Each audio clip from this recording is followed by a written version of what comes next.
Hey, it's Emily and this is my July TBR game video. So my TBR game has turned 5. Hang on.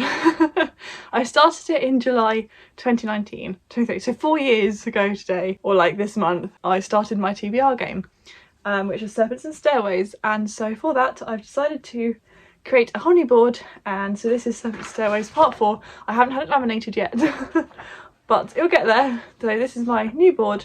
So I thought I'd spend the first few minutes of this video going through all the prompts. So once again, there's 25, no, there's not 25 snakes. There's 25 prompts, 6 snakes, 6 ladders. Each prompt, there's 100 squares, so each prompt appears 4 times. They're all even, like there's no chance of one appearing more than the other. And so yeah, I do 5 rolls each month. That's pretty much it for the rules. Actually no, the rules are changing for this year to make it more exciting and I was gonna say high stakes, I guess. If I land on a ladder, I can then choose between the prompts. So for example, this first ladder goes from contemporary to representation. I can choose which of those 2 prompts I'd like to pick because it's a ladder, it's good, we go up. If I land on a snake, however, I have to combine the 2 prompts. So it's like fitting 1 book for 2 prompts. So for example, this snake here starts on series and ends on middle grade / YA. So I'd have to pick a book that was a middle grade series. Basically, does that make sense?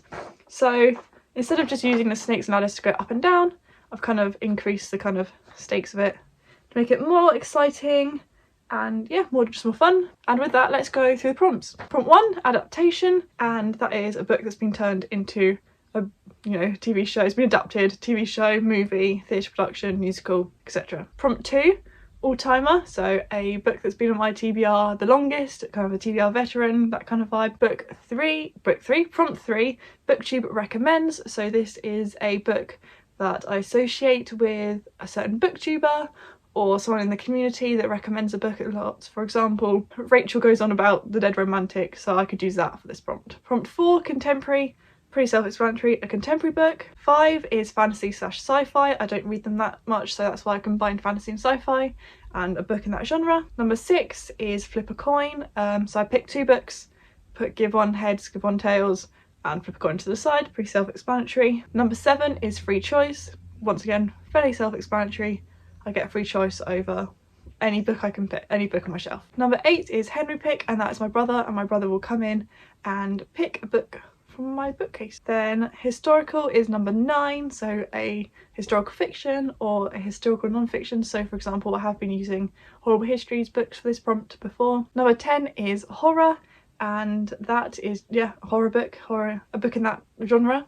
Number 11 is intimidating, so this can be a book that intimidates me either because it's heavy or really long, for example. So yeah, these are whatever I feel fits a prompt really. Prompt 12 is graphic novel / manga, and that is to read a graphic novel / manga. I've recently gotten into a manga series, so I kind of want to continue reading that series. Number 13 is middle grade / YA. My reading tastes have changed quite a lot in the last year, and so I'm reading a lot more adult, but I do have a lot of YA and middle grade on my TBR shelf still, so that's why I put that on there. Also, sorry if this shakes a lot because I'm currently just sat on my bed with the tripod on my bed. Number 14 is most recent, and that's a book I've most recently acquired, either bought myself from the library, gifted, NetGalley, that sort of thing. Number 15 is new author, so a new author to me. Number 16 is non-fiction, read a non-fiction book. Number 17 is phone a friend, so I send my friend, normally it's Sammy, my friend Sammy, I send her a picture of 4 books and then she picks one of those 4 books. Then we have pup pick, which is number 18, and that's my puppy, well, he's not really a puppy anymore, my dog Murphy will pick between 3 books that I choose. Then we have TBR jar for 19, and I have a jar with all my books, all my unread books on my TBR in there, so I just pick out a random book and yeah, that's that. Then number 20 is translated, so read a book on my TBR that is translated from any language that's not English. Then we have 21, which is representation, so a book that kind of represents different culture or has mental health representation or disability representation. Number 22 is romance, so to read a romance book. Number 23 is series, and that is to read a book in a series. Number 24 is short read, so read a book that's fairly short. I haven't given myself a set page number for it, but a short read. And finally, the last one is thriller / mystery, and that is a book that is either a thriller or a mystery. So yeah, those are the 25 prompts that are now on the board. And with that, I think let's just jump on in to July's TBR and roll number 1.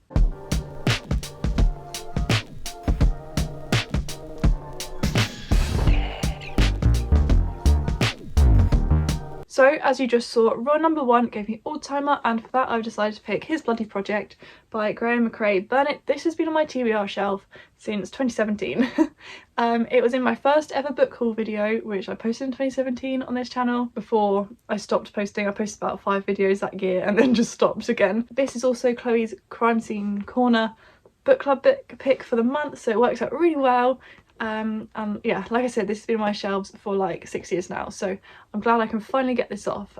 So this is set in 1869, and it's kind of like this man has been, well, Roderick McCrae, he has been charged with murder, I think. A brutal triple murder in a remote community in the Scottish Highlands leads to the arrest of a young man by the name of Roderick McCrae. And this is kind of set up really cool. It has like his account, text from the trial he faced. And so yeah, I'm definitely really interested to read this. My mum read it before she gave it to me, so like probably 2016, 2017, and she said it was really, really good. And so yeah, I've been meaning to read this for a long, long time. So I'm glad I can definitely read it this month. I have the audiobook as well, so yeah, I'm very excited to read this and can't wait to participate in the book club as well.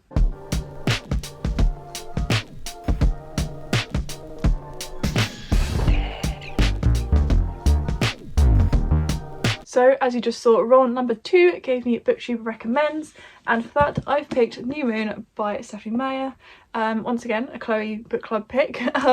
So she's doing for her Patreons a Twilight read along, and Chloe loves Twilight, so I really associate the whole series with her. Hence why I've picked it for this prompt. And so yeah, I'm joining in with the read along and movie watch along. And so June was Twilight, July is now New Moon. So yeah, if you didn't know what Twilight is about, it's about this girl moves to Forks and meets Edward, who turns out to be a vampire, and this is a sequel. So yeah, this is the second in the series, and this is probably my least favourite book. I feel like that's a popular opinion. Some people really like it. I just think this is my least favourite book, but I'm still looking forward to reading it or rereading it, I suppose. I haven't read the actual book since I was 13. When I was in year 8, so it's been a long time, or maybe I was even 12. Very looking forward to reading this again, and it works really well as a book club pick on my TBR game as well. So far getting the book club picks on the TBR game, so far so good.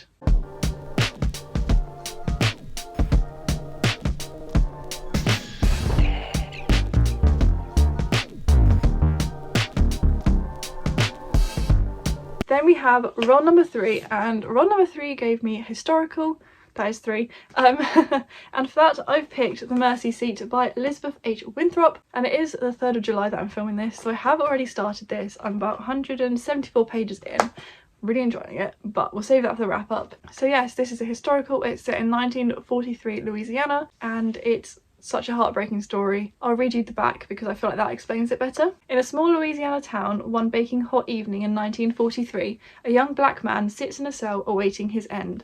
At midnight, he will be executed for raping a white girl. Not everyone believes Willie Jones to be guilty though, from the priest who has befriended him to the wife of the prosecuting lawyer. As the minutes tick by and the truck bringing the executioner's electric chair draws closer, an intricately layered portrait of a community riven by racism emerges, yet one that harbours decency and compassion too. Moving from voice to voice, Elizabeth Winthrop tells a searing tale of injustice, love and conscience in this mesmeric and timely novel. And so far it is amazing, and I feel like I am going to cry at this because it's just so good, and I highly recommend it at the minute. But anyway, I am very intrigued to see how this ends up, and so far it's set across a whole day, so the afternoon. So it opens at like 4 p.m. ish, and then it leads up until the midnight. He's supposedly going to be electrocuted. So yeah, that's that one that I'll be reading, or am reading, for that prompt.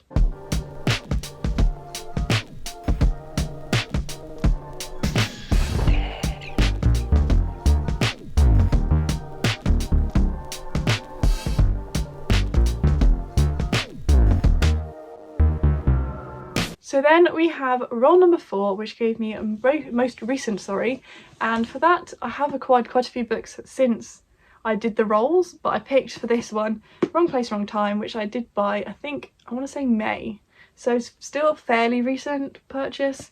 I just haven't, it's my most recent purchase if you exclude all my birthday books. So yeah, this is also Chloe's Patreon pick, so we got 3 lots of Chloe's book club picks in here already. But yeah, I definitely wanted to read this anyway, and it was on my TBR, so I thought might as well join in this month for the Patreon buddy read. And this follows a woman, I believe, and she witnesses her son murder someone, and when she goes to bed I think she wakes up and it's back in time, and then it's back in time again.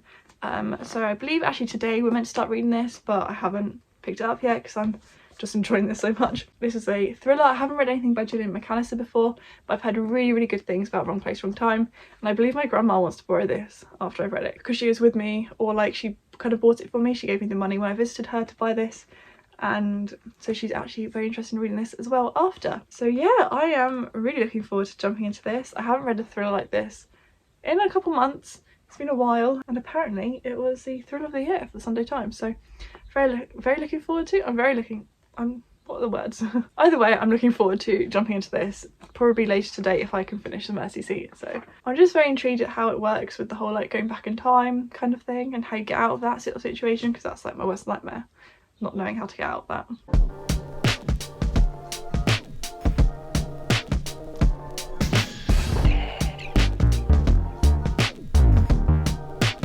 And finally we had Phone a Friend, which this is a picture I sent Sammy, and this is her response. So yes, she picked Not a Happy Family by Shayla Pena, and this is actually a book that I reserved as an audiobook ages ago, and it came in June, and I delayed it because I had so many books to read in June. I couldn't complete my TBR because it ended up being like 14 books long, and I only read about 12 books a month, so this is one of them that I had to just push back. This is very floppy and it feels very new. I normally get her books secondhand, but this is once again just a kind of, I call them bog standard thrillers. That doesn't mean that they're bad in any way, that's just kind of ones where you know you're going to pick it up and have a good time. They're not mind-blowing, but they're good. I don't really know much about this one, so I'll read the back to you. In this family, everyone is keeping secrets, even the dead. In the quiet, wealthy enclave of Bracken Hill, an older couple is brutally murdered hours after a tense Easter dinner with their 3 adult children, who of course are devastated. Or are they? Each stands to inherit millions. They were never a happy family, thanks to their vindictive father and neglectful mother, but perhaps one of them is more disturbed than anyone knew. Did someone snap after that dreadful evening, or did another person appear later that night with the worst of intentions? That must be what happened. After all, if one of the family were capable of something as gruesome as this, you'd know, wouldn't you? So yeah, I'm looking forward to jumping into this. Really am actually, especially after reading that, and the audiobook came in today, so I'll definitely be picking that up very soon. So I have a couple other books I'm going to quickly talk about that I would like to read this month. The first one being 5 Survive by Holly Jackson, another thriller.